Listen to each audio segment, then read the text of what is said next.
The night my wife didn't come home, I disappeared. She went to see her first love and refused to take my calls. I texted her, pleading, don't do anything reckless, or I might die. Instead, she deactivated all my game accounts and threatened me. Still sulking.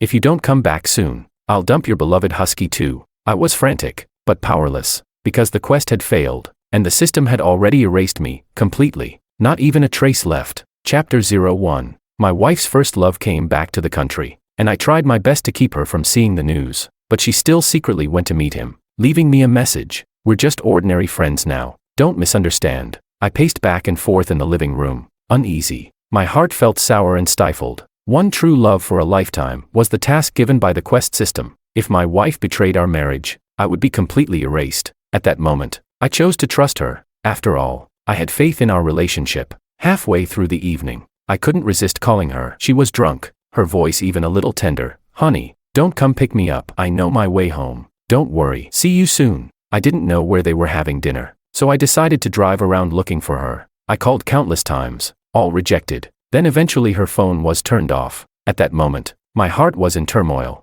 All right, I panicked. I kept texting her, if you can't let him go, we can get divorced. Please don't do anything to hurt me. I will die. I really will. The city lights were vibrant and bright as my car pulled into an empty alley, because the cold voice of the system rang out. Host, I regret to inform you that your quest in this world has failed. My mind went blank. I clenched my fists and pounded on the steering wheel. The hope I clung to had finally shattered, but I was so unwilling to accept it. The system's mechanical voice continued, though now it seemed stuck. Your wife has already, according to penalty rules, you will be erased before dawn. What I didn't expect was that she came back in the early morning. Even more unexpected was that her first love brought her back. Chapter 02. The door opened. Makoto was holding my wife Willow by the waist, his tone teasing. You're tired today. Go get some rest inside.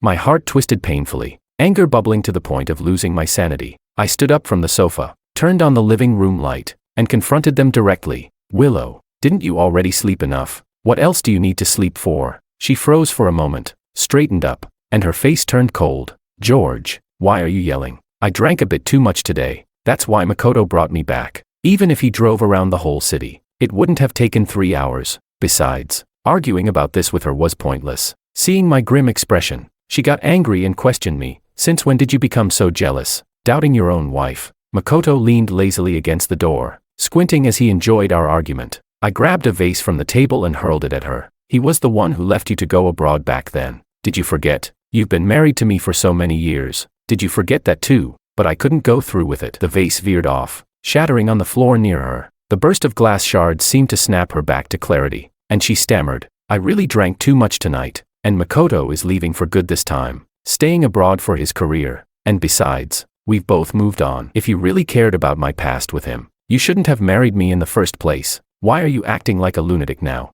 After hearing that, I let out a soft laugh. I pulled out a cigarette and put it in my mouth, mocking myself. Stop pretending. Admit what you've done. The smoke drifted towards Willow's face, and she frowned. Admit what? Makoto endured so much hardship alone abroad. What did he do wrong? Can you just leave him alone now? I'm begging you. I shrugged. I won't. After all, you won't be seeing me again anyway. Makoto laughed, his lips curving in mockery. Take your time talking. I'm leaving now. The door closed. Willow's expression softened. She stepped forward, wrapping her arms around my neck, lifting on tiptoe to touch her nose to mine. Honey, still jealous? Relax. You're the one I love most. I lifted her soft body in my arms. Her warm breath on my neck stirred feelings of heat, but thinking of what she'd done with her first love, I let go of her. She fell to the ground with a thud. I wiped where she'd touched my face with disgust. You're filthy, and didn't forget to spit on the ground. She froze, the pain even making her forget to cry. After a long while, she got up, stormed out in anger, slamming the door. George, you humiliated me today. You better not regret it. If it wasn't for you throwing money to force Makoto to go abroad, I would have married him long ago. I never would have chosen you. Chapter 3. Back then, my wife Willow was the dream goddess of all the boys in school. Her stunningly beautiful face didn't need any makeup at all. Any elective class that Willow took was always packed, with people even crowding outside the classroom. I was among them too. Everyone knew she wouldn't say more than a word to anyone except Makoto. You like her too? Makoto approached me back then and handed me a card. Give me enough money to go abroad for research, and I'll give her to you. He just handed her over. Despite being my rival, without hesitation, I wired the money and sent away my biggest competitor. The system for my conquest mission started when I fell in love with Willow at first sight. The first mission was simply to marry her. I didn't feel any pressure at all. In fact, I was thrilled. After all, I truly liked her. With Makoto gone, I finally managed to win her over through persistent effort. When Willow agreed to marry me, she said, "When there's a rainbow in the sky, I want to take a picture for you. When I hear a good song, I want to sing it to you. When I'm sad, I hope you understand me. I want to share all the good things with you. And if you respond slowly, I start worrying that you don't care about me anymore. I hate that instability. So George, let's get married." I will never forget how fast my heart was racing that day, and the delightful notification from the system that I had completed my mission. But I didn't expect there to be a second conquest mission. One love, one life, forever. If your partner betrays you, the system will eliminate you. At first, I thought the system was testing me. After all, there are so many temptations in society. Until I saw Makoto's chat pinned at the top of my wife's friend list, I panicked. She always tried to soothe me with her actions. Thunder rumbled outside, the sky dark with rolling clouds. She looked at me with hazy eyes in my arms. The air grew hot and suggestive. I told her earnestly and seriously, "If one day you no longer love me and want a divorce, I will agree. But please, don't betray me, otherwise, I will die." She laughed, vowing, "Honey, I'm not that kind of person." Now, it seems like a joke. Do I regret it?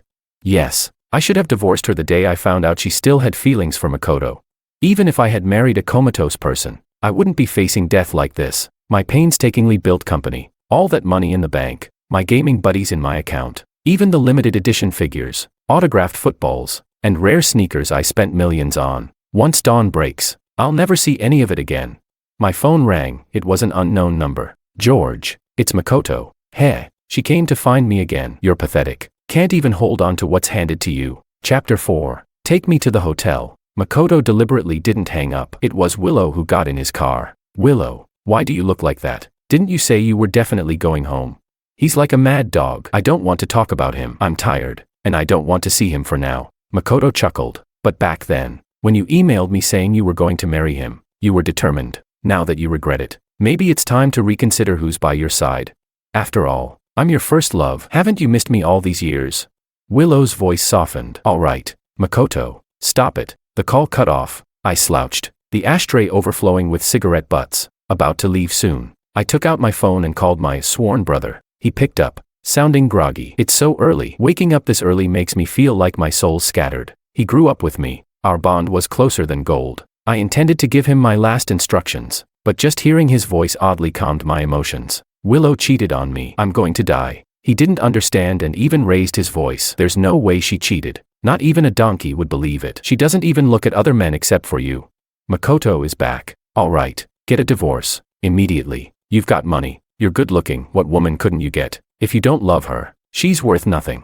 I stayed silent, not responding, and began telling him my bank card passwords. Before marriage, Willow wanted to prove she wasn't marrying me for money, so we signed a prenuptial agreement. "That's fine. If I'm gone, I'd rather donate the money than let her have it." My brother got scared, his voice panicking. "George, what are you thinking?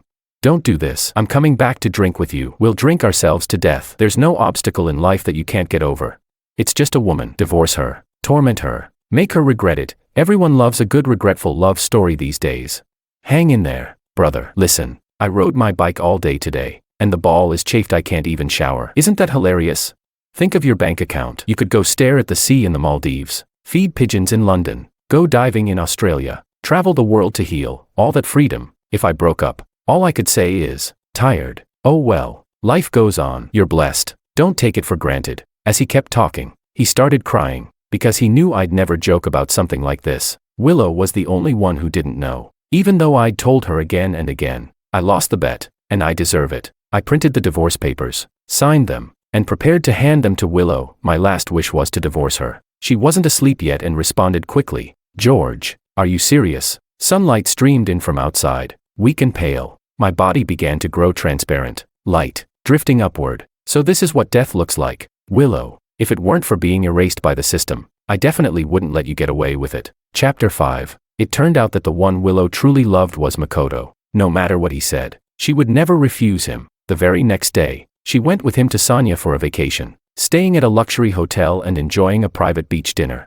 They had a great time during their few days off. Only when the plane landed did she remember that I was still at home. So she texted me, asking me to pick her up. She stood there waiting for 2 hours before heading home herself. Too bad. The house was empty. Willow opened the study door. All my belongings were still there. Even my clothes in the wardrobe. She breathed a sigh of relief and called my assistant. Tell George to answer the phone.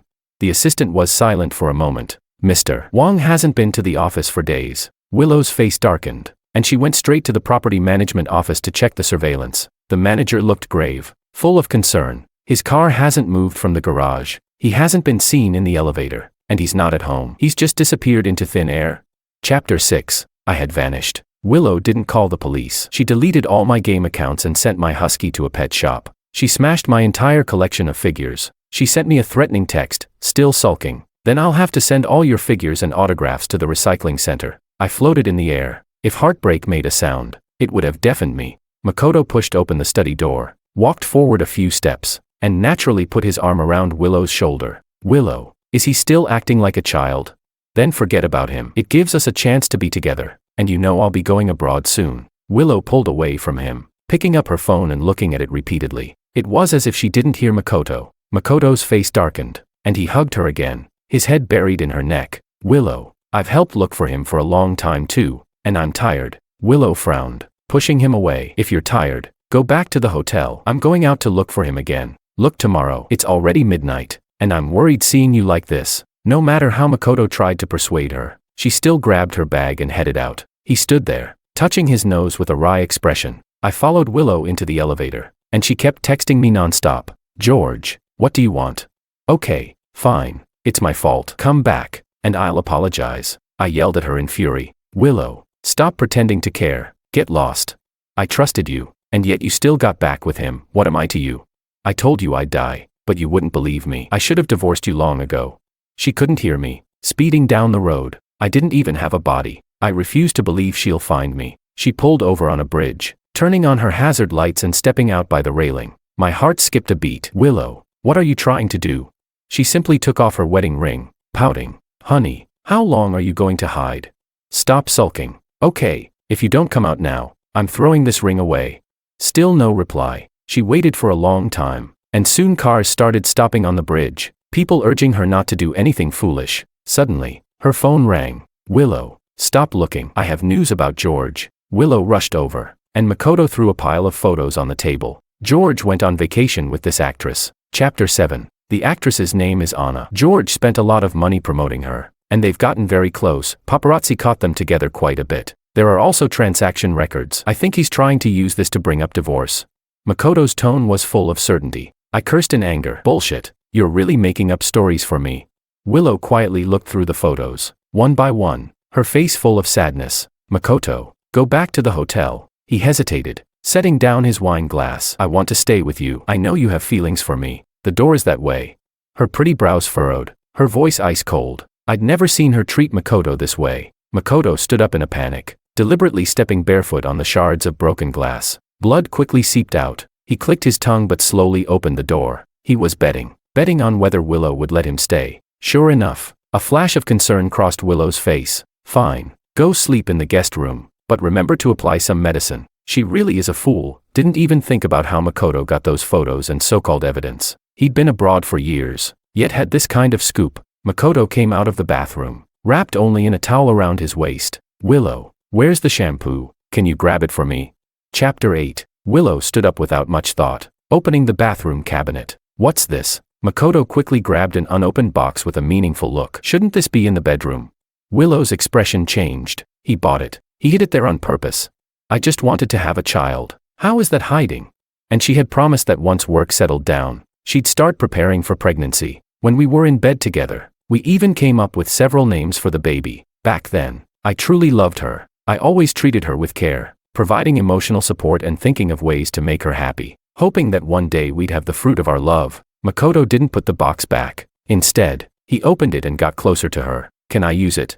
Willow blushed. Do what you want. Chapter 9. The small bathroom space was filled with ambiguity, thickening with his words, spreading through the air. I couldn't take it anymore. Damn system. Why not just erase my soul entirely? You can eat crap, but you can't just hop into someone's bed. I have no interest in this kind of thing. Was this next scene meant to make me explode from anger? I regret not taking them both down in those final hours. Makoto used my entire set of skincare products, wore my pajamas, and as if sensing my presence, provoked me. Haha. See, aren't you just a clown? The wife you cherished is still beneath me. The things you can't use, I'll use for you. Suddenly, I understood. No wonder Willow couldn't forget him all these years. He was the one who came to me for money, yet he claimed that I'd used money to force him away. A true snake, two-faced. He didn't forget to spritz some cologne, preparing to open Willow's bedroom door, but it was locked. Willow, didn't you say I could use it? Willow's drowsy voice came from inside. Take it, George, and I don't usually use it anyway. Don't knock if there's nothing important. I'm tired. Makoto was furious, murmuring darkly, as if sensing my presence. You'll be mine sooner or later. He retreated silently to the guest room. The next day, Willow dressed in designer fashion, paired with jewelry worth millions, and went to Anna's agency. Even more dazzling than her jewels was her beauty. Everyone at the agency panicked, thinking she was some major star. In truth, I wasn't very close to Anna, the popular actress. We only worked together once or twice. Her image was just right for an endorsement. And during our work together, she was obedient and easygoing, without any celebrity airs. At the celebration party, I drank too much, and she called a driver to take me home. I transferred the money to her. Another time, I treated all the staff to coffee, and she had the same idea and ordered first, so I transferred the money to her. I clearly marked every transaction. Makoto had photoshopped the notes. How despicable. I have something with Mr. Wang. Anna smiled slightly. He's a good man. Chapter 10. Facing Anna's ambiguous answer, Willow sneered. Is George at your place? If he really likes you, tell him I can give him his freedom. Anna tilted her head in confusion. Suddenly, someone pushed through the crowd that had gathered. My sworn brother David made his way in. Hey, Willow, I finally found you. Here's the divorce agreement. George asked me to give it to you. Sign it. Good brother, you finally made it. He flew back from abroad. I entrusted him with all my affairs that day. He's also a lawyer. Conveniently, the atmosphere grew awkward, and everyone fell silent. Willow's gaze lingered on the divorce papers. Meanwhile, a slight smile appeared on Anna's lips. My brother's eyes reddened as he roared. What are you stunned for? Sign it. Bold enough to cheat outside, but now you're quiet. Playing hard to get, are you? With all these schemes. The crowd erupted in murmurs. Willow glared coldly. Shut up. What nonsense are you spouting? I have never wronged George. David's eyes were terrifyingly fierce. That night, you cheated with Makoto. Your first love. Did everything, didn't you? And now you won't admit it. You have no shame. My brother George loved you. What a fool. Willow panicked. I didn't. I was just drunk that night, and I went back home afterward and saw George. Bring him here, if that's what he thinks of me. I want to clear things up face to face. David clenched his fists, eyes reddening as he bowed his head hurriedly. My brother George is dead, killed because of you. Chapter 11. Willow dismissed everyone, leaving only David and Anna in the conference room. She dressed up carefully to come here, only to learn of my death. She stayed very calm, didn't even shed a single tear. Honestly, I'd been looking forward to seeing her reaction upon hearing the truth. But now, forget it. I don't want to see it anymore. I floated next to her, feeling like it meant nothing. And just as I was about to leave, she spoke. David, Anna, tell me, where is George?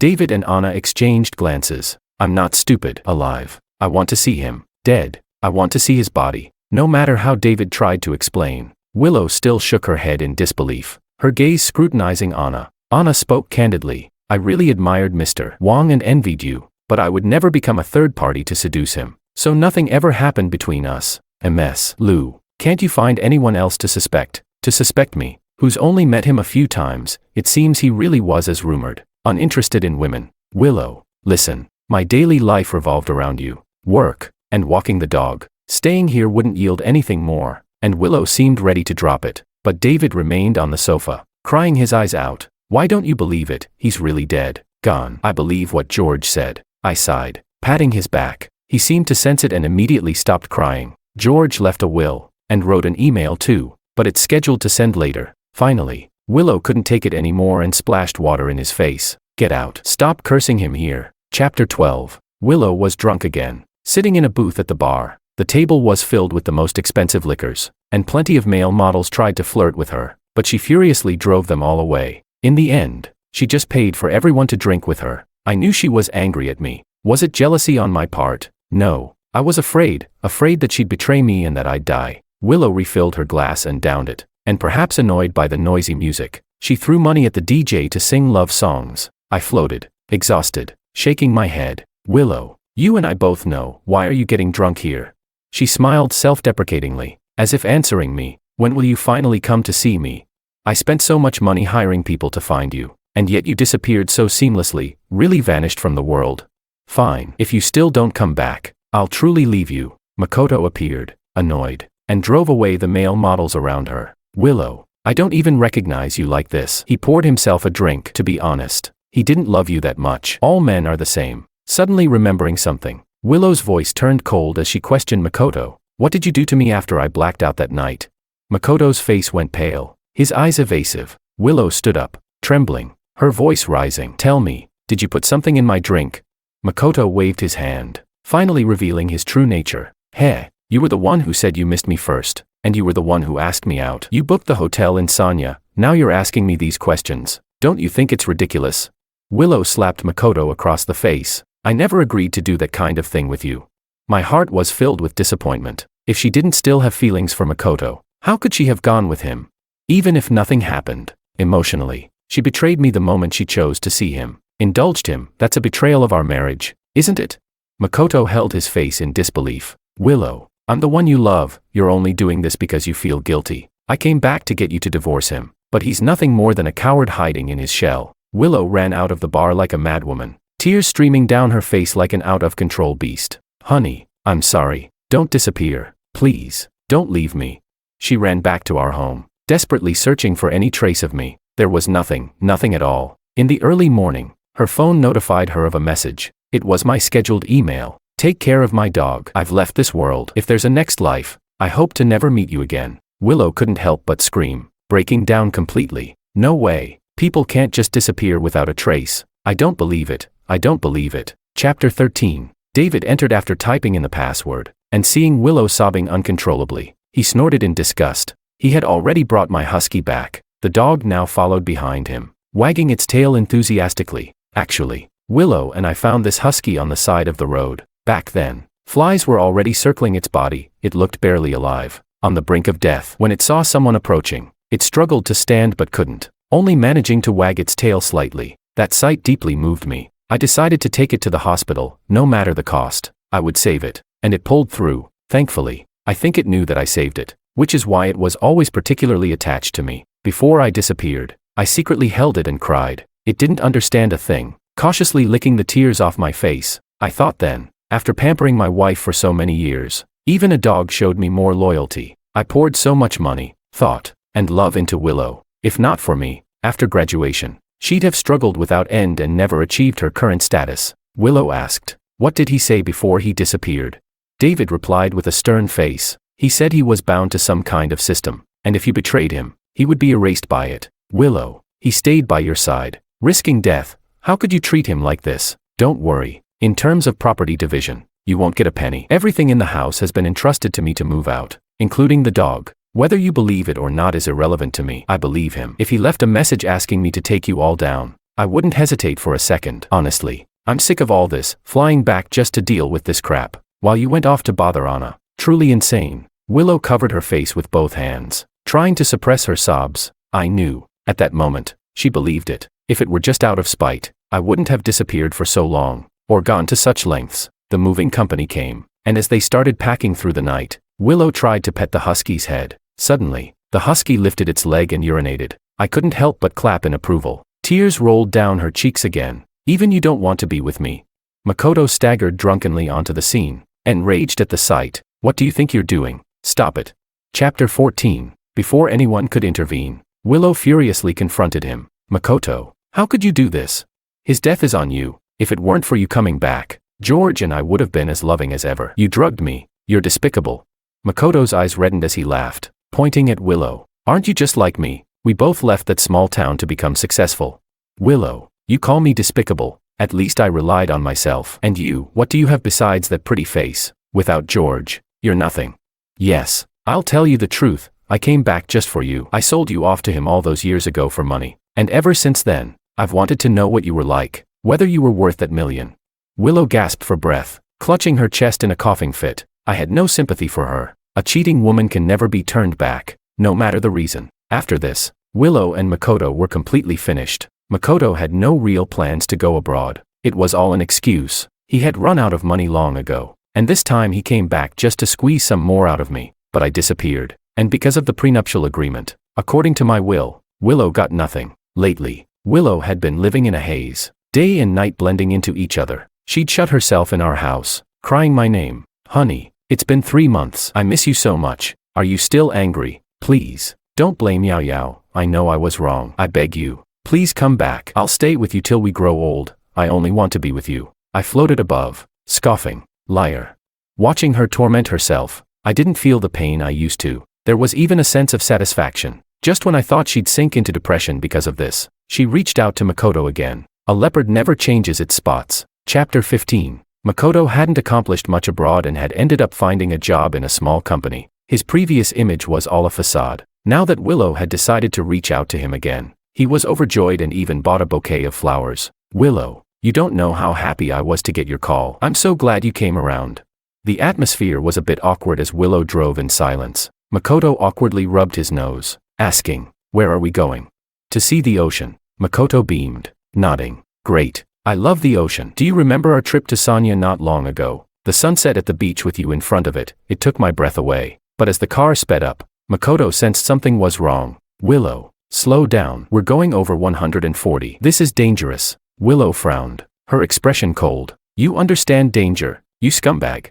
Then she stomped on the gas, accelerating. Makoto, panicking, tried to grab the wheel. Stop. Stop the car. Are you crazy? When I kissed you, you didn't resist. Please don't do anything foolish. Be with me, like before. I promise I'll love you well.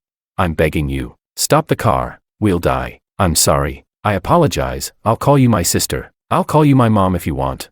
Willow leaned down and bit Makoto's hand on the wheel. He cried out in pain, and in the moment his hand pulled back, the car swerved. The car sped uncontrollably into the guardrail, hurtling towards the ocean. It rolled over several times midair before landing upside down on the rocks, the sound of the crash deafening. The car's speed was so great that my soul was thrown out. By the time I caught up, all the airbags had deployed, gasoline was everywhere, and flames licked at the wreckage. Makoto had already passed out, bleeding, but Willow was still conscious. She pulled out her phone, not to call for help, but to stare at the lock screen photo of us. Even though there was space for her to crawl out, she seemed to have given up on surviving. I sighed. I never imagined she'd do this. She could have continued living her life. Why?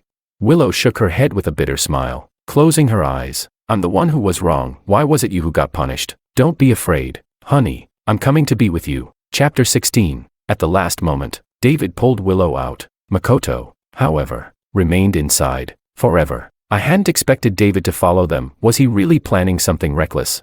It wasn't worth it. Willow was rushed to emergency surgery. Afterward, the doctor's face showed regret. Her legs couldn't be saved, and she'd have to spend the rest of her life in a wheelchair. I wondered what her expression would be when she woke up. David stayed by her side, waiting for her to wake up. He even kept an eye on her pulse and heart rate, raising alarms in the hospital at the slightest fluctuation. 3 days later, Willow finally woke up. To my utter shock, David quickly pulled out the divorce agreement from his bag, stuffing a pen into her hand. Sign it. My brother George's last wish was to divorce you. If you love him, let him go. A tear slid down Willow's cheek. I felt a pang in my heart. David had lost weight over these past few months, handling everything I'd asked of him. At least my box of gold in the safe hadn't been left to him in vain. Willow, weakly, signed her name. At that moment, memories of us played in my mind like a movie. Meeting her, getting to know her, falling in love. In the bustling world, in the ordinary days, I cherished that love, even though I knew that one day, it might come crashing down, leaving everything in ruins. Do I hate her? The shameful betrayal is permanently etched on me. Without the destructive task from the system, I would have gone mad with revenge against them. But seeing her in so much pain, I softened again. Why must it take losing something to realize how deep the love was? Chapter 17. After Willow was discharged, David took her to a rehabilitation center. Whether she would stand again depended on her own determination. But for all David had done, I was still very grateful. He said death would be too easy. It was better for her to keep reliving her regrets. David brought my husky and returned to my house, solemnly laying out some documents on the table, including the divorce papers and a power of attorney. He gritted his teeth, pressed my seal onto them, and took a deep breath. Brother George, remember how we used to play games together? We'd always try to find a way to finish quickly, but we loved even more finding glitches in the game's rules. I didn't understand what he was doing, but my soul began to dissipate, and I heard the system's cold mechanical voice. Host is in unmarried status. Conquest mission has been automatically deleted. In the next instant, I appeared in front of David. He stared at me, stunned for a few seconds, before laughing and punching me hard. If you didn't show up, I was going to donate all your money, and then you'd have to come with me to Africa. Seeing the redness in his eyes, I pulled him into a big hug. The husky jumped up, nudging my hand. I rubbed its head. Hey, David crossed his arms, raising an eyebrow at me. A divorce could have solved everything. Why'd you take on that mission? Was it really love? I shook my head. Anything that can be easily lost isn't worth regretting. Self-sabotage in the real world is what they call being a lovesick fool. I deserve it.